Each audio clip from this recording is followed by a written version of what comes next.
Broers en susters, baie welkom by vanoggend se erediens. En dit is nou nie te sê omdat ons bietjie minder as normaal is, dat ons mekaar nie kan groet nie. So vir die persoon langs jou, voor jou, agter jou, daar's niemand onder jou nie. Groet mekaar en heet mekaar welkom.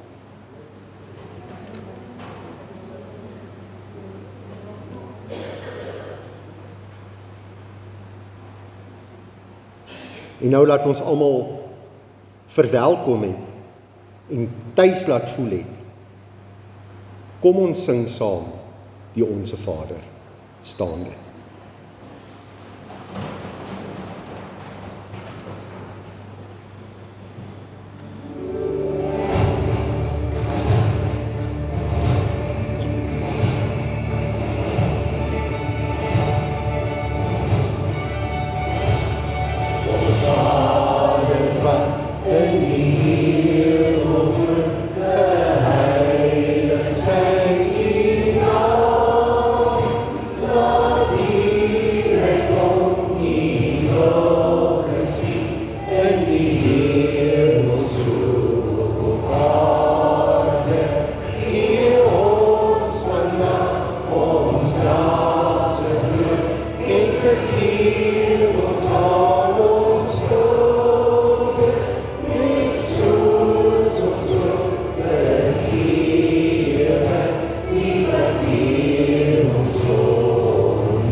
En amen.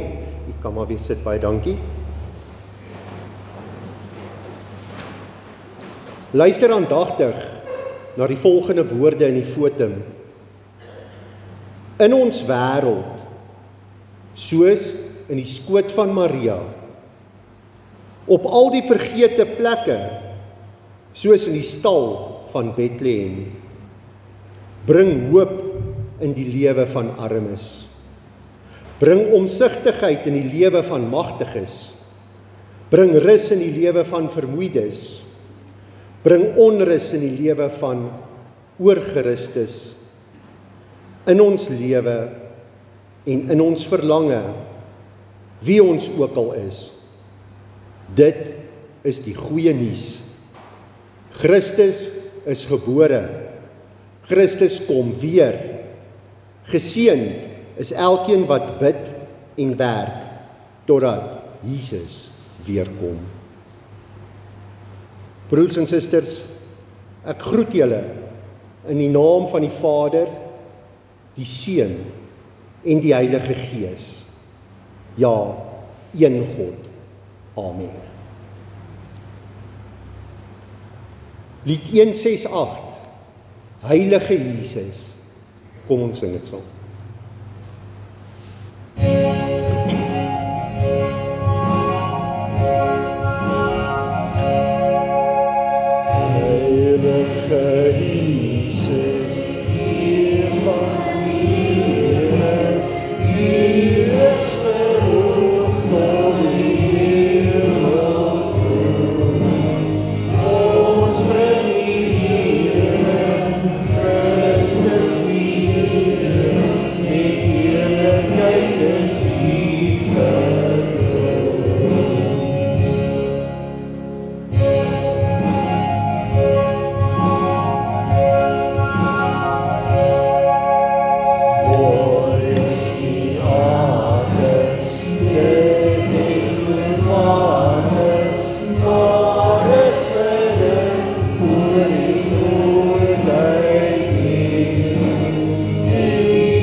Ons skriflesing vanoggend kom uit die Evangelie van Matteus.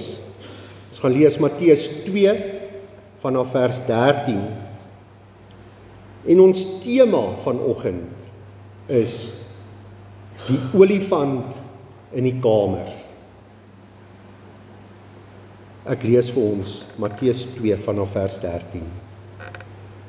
Nadat hulle vertrek het daar 'n engel van die Here in 'n droom aan Josef verskyn en gesê: "Staan op, neem die kindjie en sy moeder en vlug na Egipte toe en bly daar totdat ek jou sê om terug te kom, want Herodes is van plan om die kindjie te soek en hom dood te maak." Josef het toe opgestaan en in die nag die kindjie en sy moeder geneem en na Egipte toe vertrek, en daar gebly tot die dood van Herodes. So is vervul wat die Here deur 'n profeet gesê het: "Uit Egipte het ek my seun geroep." Toe Herodes agterkom dat die sterrekykers hom in die steek gelaat het hy woedend geword. Hy stuur toe soldate en laat in Bethlehem en die hele omgewing al die seentjies van 2 jaar en jonger doodmaak, ooreenkomstig die tyd wat hy noukeurig by die sterrekykers uitgevra het. Toe is die woord vervul wat die Here deur die profeet Jeremia gesê het: "’n gekerm word op Rama gehoor, 'n gehuil en groot gejammer. Rachel treur oor haar kinders en wil nie getroos word nie, omdat hulle nie meer daar is nie." Na die dood van Herodes verskyn daar 'n engel van die Here in 'n droom aan Josef in Egipte en sê: "Staan op, neem die kindjie en sy moeder en gaan terug na die land van Israel toe, want die mense wat die kindjie se lewe soek of gesoek het, is dood." Josef het toe opgestaan, die kindjie en sy moeder geneem en na die land van Israel teruggegaan. Toe hy egter verneem dat Archelaus in die plek van sy vader Herodes oor Judea regeer, was Josef bang om daarheen te gaan. Nadat God hom in 'n droom 'n aanwysing gegee het, is hy na die landstreek Galilea toe. Daar aangekom, het hy gaan woon in 'n dorp met die naam Nasaret. So is vervul wat die profete gesê het, hy sal Nasarener genoem word. Tot sover.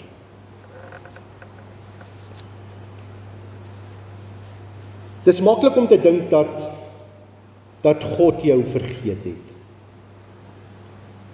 Ek meen, as dinge skeef loop, as die druk te hoog raak, as God anders optree as wat ons verwag, dan dink mense mos maar, God het van ons vergeet. Nou op hierdie manier van dink af, wonder ek, wat sou Josef en Maria moes gedink het? As jy vir jouself indink, Maria het so mooi bely, ek is tot beskikking van die Here, laat met my gebeur wat U gesê het. En ek verstaan dis alles ten opsigte van die swangerskap. Maar as sy sou redeneer soos wat ons in vandag se tyd redeneer, dan sou sy met reg gedink het, maar die Here het van my vergeet. Of dalk, God is kwaad vir my. Of dalk nog erger, het ek iets verkeerd gehoor en verstaan. En so ook met Josef.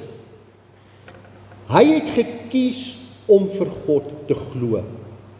Hy het gekies om te glo wat die engel vir hom gesê het, naamlik dat Maria nie ontrou was aan hom nie. En na die geboorte verskyn die engel weer in 'n droom en sê, staan op, neem die kindjie en sy moeder en vlug na Egipte toe en bly daar totdat ek jou sê om terug te kom, want Herodes is van plan om die kindjie te soek en hom dood te maak. En wat het Josef gedoen? Josef het opgestaan en in die nag na Egipte toe vertrek. Hy het nie eers 2 keer daaroor gedink of gewonder nie. Hy het die kindjie en vir Maria geneem en hulle het getrek. En dan later weer in 'n droom word hulle gesê om terug te keer na Israel toe. En as Josef bang raak, dan kom die engel weer in 'n droom na hom toe en wys hulle na Galilea toe. Nou in hierdie deel is dit duidelik dat God op 'n besonderse manier vir Josef lei. Maar ek wil ons moet vanoggend net so vir 'n wyle stil staan na hierdie vlug na Egipte toe. En as 'n mens mooi hieroor dink, dan sal jy besef wat dit eintlik sê. Ek het vriende wat geïmmigreer het. En wanneer jy immigreer, is daar baie spanning. Jy het stres en daar is soveel reëlings wat getref moet word. Dis nie 'n stap wat jy sommer ligtelik of sommer oornag neem nie. Dis iets wat oor 'n tydperk kom. En hierdie besluite wat jy neem het konsekwensies. Dit het gevolge. Waarvan gaan ons leef daar aan die ander kant? Waar gaan ons bly?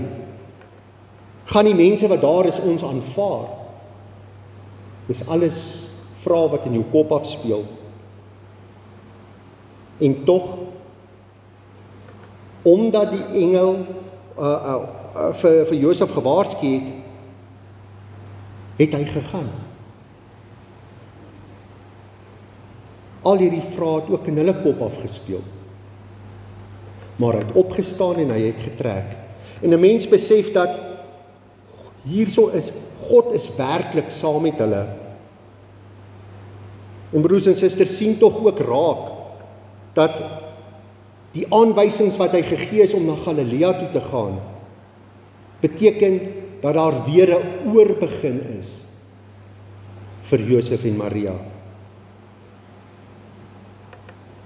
En daar is niks maklik aan hierdie storie van Josef en Maria nie. Ons as mens, ons maak dit mooi. Ek meen, Maria het gesê, ek is tot beskikking van die Here. En ons lees van Josef se gehoorsaamheid. En God lei hierdie mense met drome.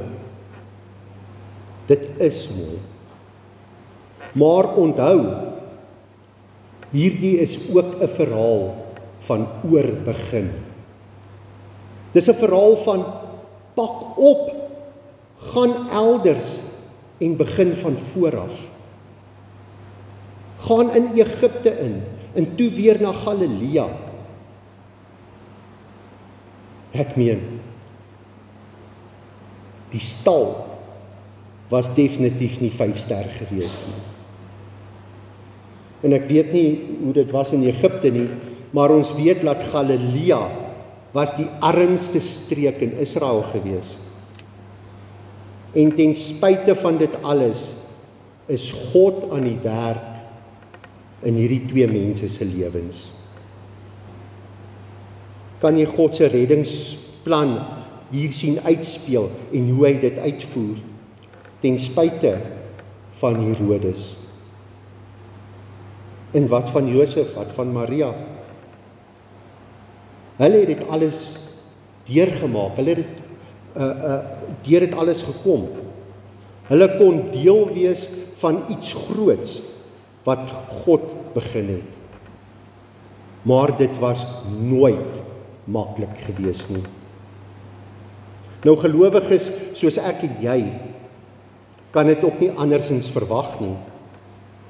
Jesus het van meets af dit duidelik gemaak. Ons sal dit moeilik hê in hierdie wêreld, maar hou moed, het Jesus gesê. Ek het die wêreld alreeds oorwin.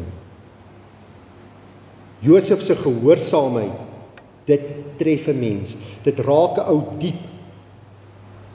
En gehoorsaamheid is tog 'n tema wat deur die hele Matteus Evangelie loop. Van voor Jesus se geboorte af word ons opgeroep tot gehoorsaamheid aan God. Nou, Josef en Maria, hulle moes oortuig gewees het dat God werklik in hulle lewens is en dat God werklik die pad saam met hulle stap. Andersins sou hulle nie so gereageer het soos wat hulle gereageer het nie. En ek besef vanuit die Nuwe Testament, onder andere Johannes 3 vers 16 sê, want so lief het God die wêreld gehad, dat ek oortuig is dat God elkeen van ons ook lief het. As jy dit nie besef nie, dan loop jou kop met jou paaie.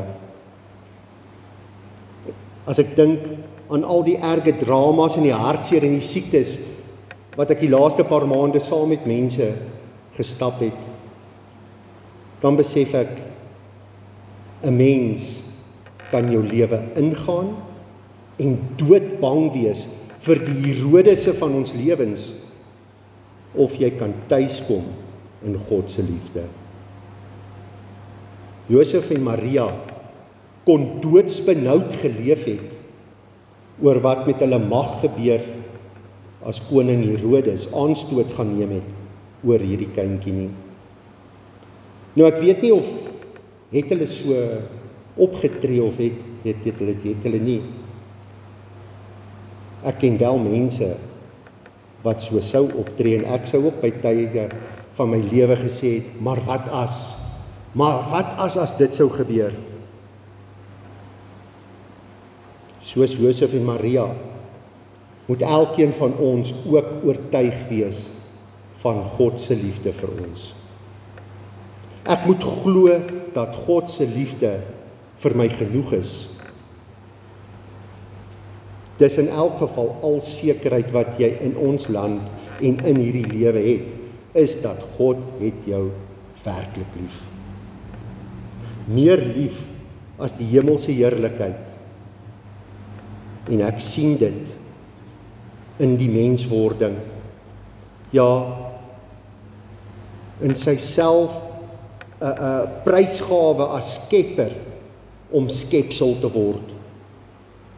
Ek sien dit in die eenvoud van sy geboorte en sy nederige aardse ouers wat God gehoorsaam het.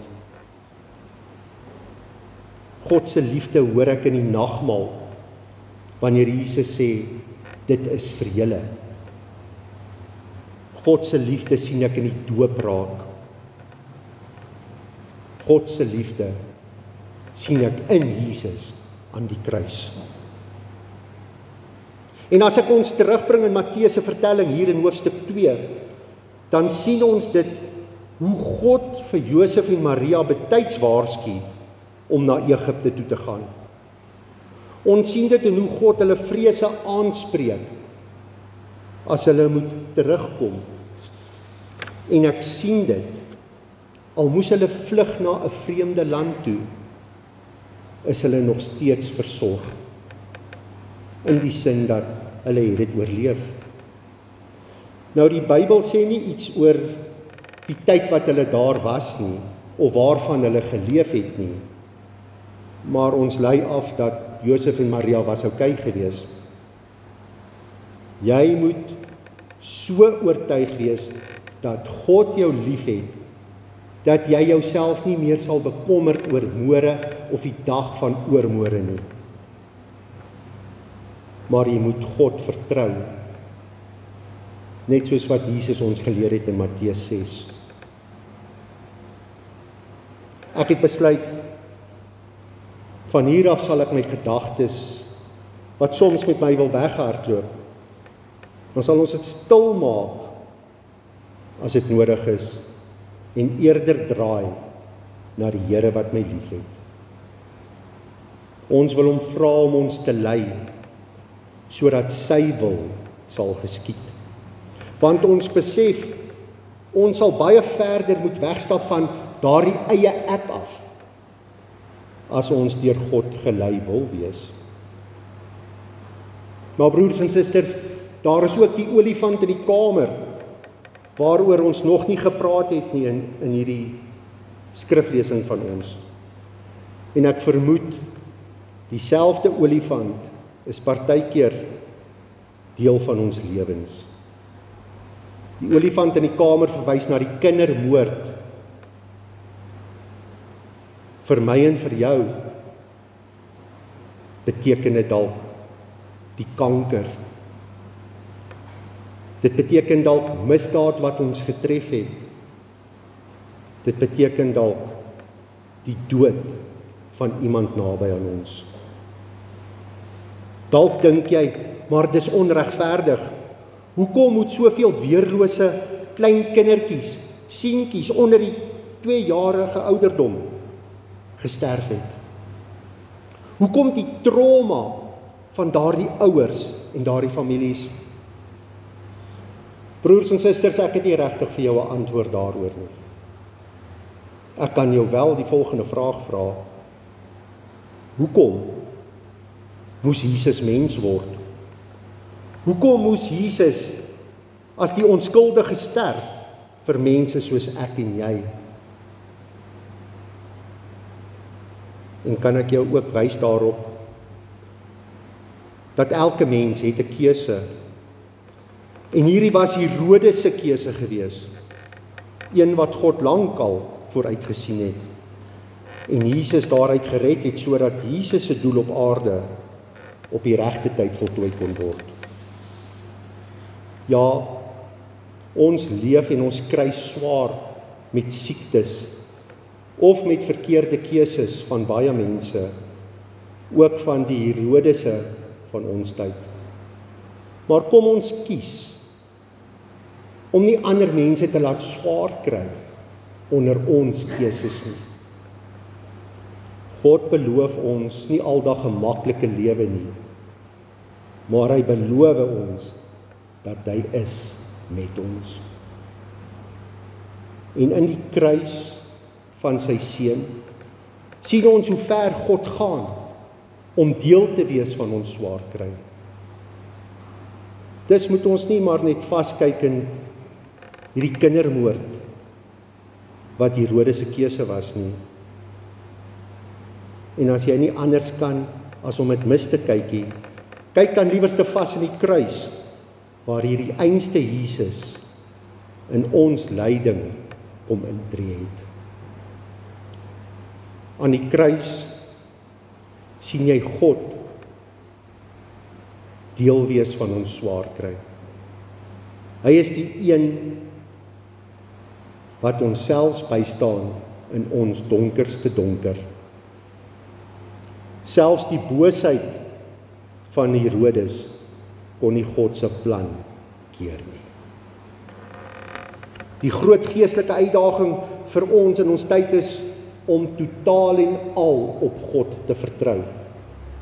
Om oortuig te wees dat ons is syne en sodat ons elkeen werklik waar vry kan wees.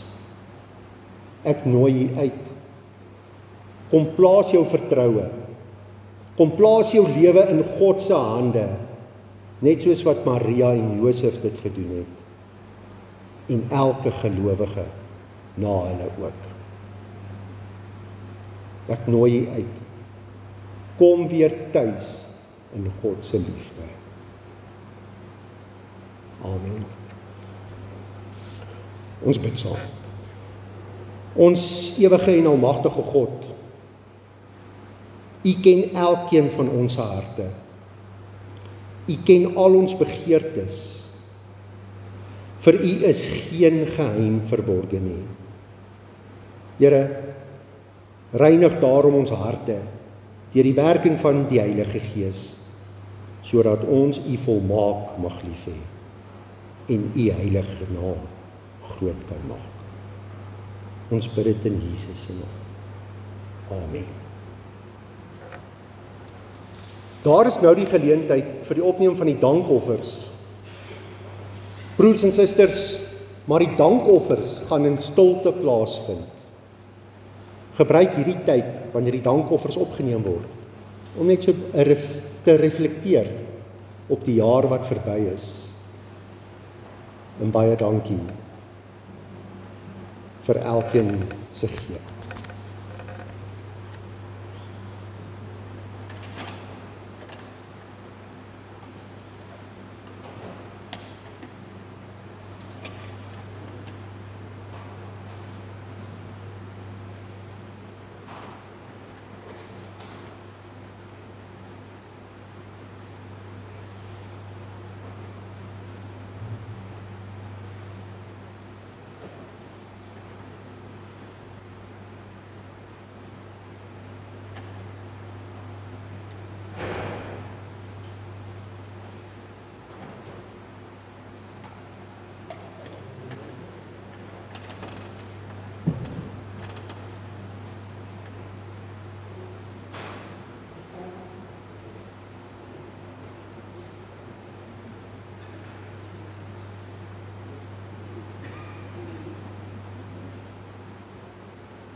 Ons dra die dankoffers op in gebed.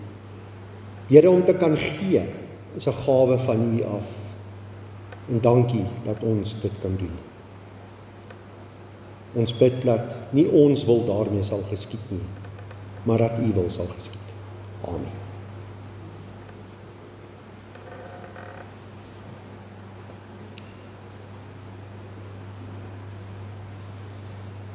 Broers en susters, dis die laaste Sondag van 2025. En daarom kom ons sing ons slotlied saam, staande en daarna bly staande vir die uitspreek van die seën.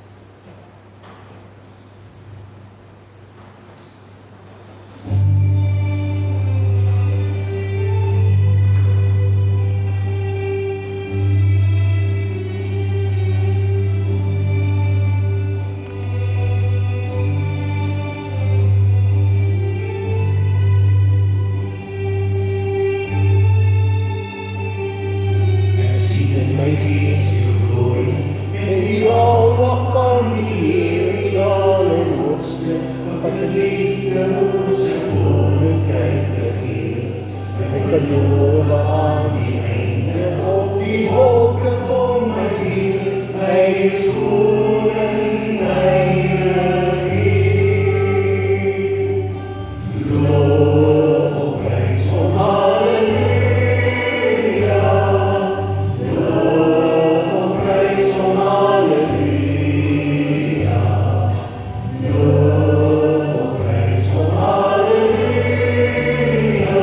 hy is goed en heilig hier. Die Here is ons beste wat vir altyd sal bestaan, hy beskerm namens mens wat in geloof na hom toe gaan. Hy is ons skuiling, hy is ons wapen, hy die vyand reeds verslaan, hy is die rots wat ewig staan. Loof om prys om halleluja, loof om prys om halleluja, loof om prys om halleluja, hy is die rots wat ewig staan. Om hemel in ons loflied, veel hande op na bo, blaas bassynes, sangtromme en kom dans voor ons oor. Om leven die oorwinning van sy woord, waarom ons loop, want sy woord sal ewig staan. Loof om prys om halleluja, loof om prys om halleluja,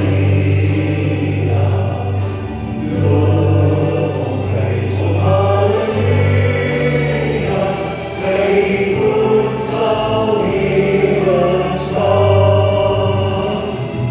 Ek glo dat Jesus Christus weer sy bruid gaan omhaal. Ek glo die Vader het alreeds die dag en die bepaal. Ek sien aan die feestelike wereldvlugelslaan, en die dag met ons bruiloftsmaal. Die Gees en die kruis en Maranatha, die Gees en die kruis en Maranatha, die Gees en die kruis en Maranatha, kom Here Jesus kom, kom Here Jesus kom, kom Here Jesus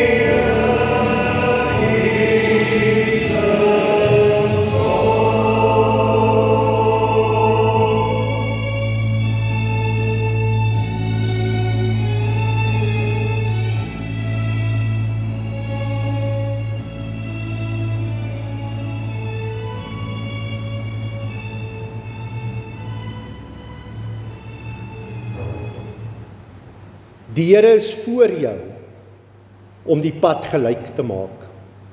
Die Here is langs jou om jou in sy arms toe te vou. Die Here is agter jou om die aanvalle van die bose af te slaan. Die Here is onder jou om jou te dra as jy mag val. Die Here is rondom jou om jou te beskerm. Die Here is bokant jou om jou te seën.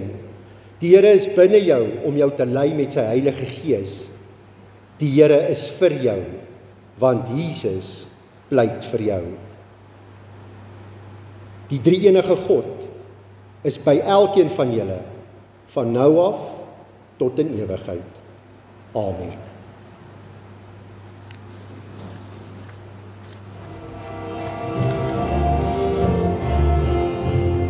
Sonne van zien van boven, dit die liefde behoort. Heerlijke tyd van verhooging, vloei uit ons heiland en woord. Strome van sien, gee van die volheid ons weer. Wees van die druppels gedieren,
Kom ons gaan drink saam koffie.